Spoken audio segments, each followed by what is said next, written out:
What's going on, everybody, and welcome back to SoCal Exploring. My name is Scott and you're watching your stop for all things theme park and attraction related. If you guys are new here, subscribe with those bell notifications on. You can also check out our two social media accounts at SoCal Exploring Media on Instagram and at SoCal Exploring on Twitter. If at the end of the video you want to help out the channel and you enjoy the video, then make sure to give this video a like down below. It really does help out a lot, and I highly encourage you guys to do it because it's a simple, easy thing. All you do is go down below and just click the little thumbs up button. Today we have some breaking news, and very exciting news that is, as SeaWorld San Diego has announced that they're going to be hosting a Halloween haunt event this year. In a picture posted by Behind the Thrills today, it showed the SeaWorld San Diego 2021 event lineup. And on there for the months of September and October, it says SeaWorld's Howl-O-Scream. Among the other events, we also have an Electric Ocean drive-thru event, a Zoo Days Bayside Barbecue and Brews, which is the food event that we saw when they first reopened, and of course everyone's favorite other events, the Seven Seas Food Festival, the SeaWorld San Diego Spooktacular,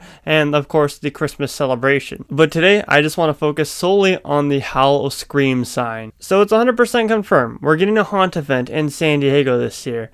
And we've had local haunt events like the Scream Zone in Del Mar, the Haunted Trail, and of course now the Disturbance, formerly known as the Haunted Hotel. But we haven't had a theme park haunt event. Now, I don't know when the last time the SeaWorld location had a haunted house themed event. I don't know if they've ever had one, but if you guys remember when they did, let me know down in the comments section. I just know for all the years that I've been going, which is, I'd say about 10 to 12 years now, they have never had a haunted house event. Now, there are no set details yet. All we know is just, that it's coming from this sign. But I thought it'd be fun to kind of share my thoughts on, what to expect and where exactly they'd fit mazes and scare zones and stuff like that. So there's about 4 to 5 locations that come right to my head for maze experiences. And if you guys are new to the haunt scene, you don't know particularly what happens at a haunted house event, usually at places like Halloween Horror Nights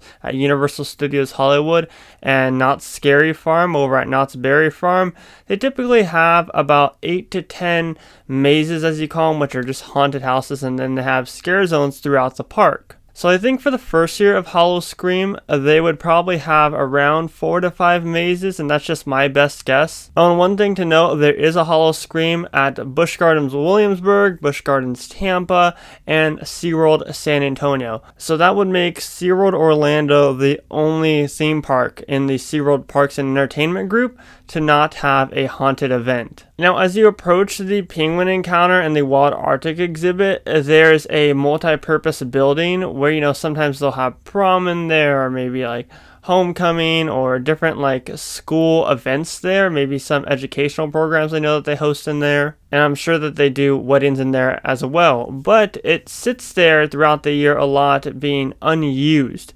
I think that this is a perfect location for a maze. I think it's the perfect size, and I definitely think that they'd have plenty of room for a line to wrap around where the penguins are at, or maybe even where the Nautilus Amphitheater is at. So that is my first maze location idea. The next one would be, of course, by the Bayside Sky Ride. We have seen them use this multi-purpose lawn area multiple times for their different events throughout the year, and I think that there's plenty of space back there as well to host a maze experience. They could even go as far as putting in a maze where the Mission Bay Theater is at.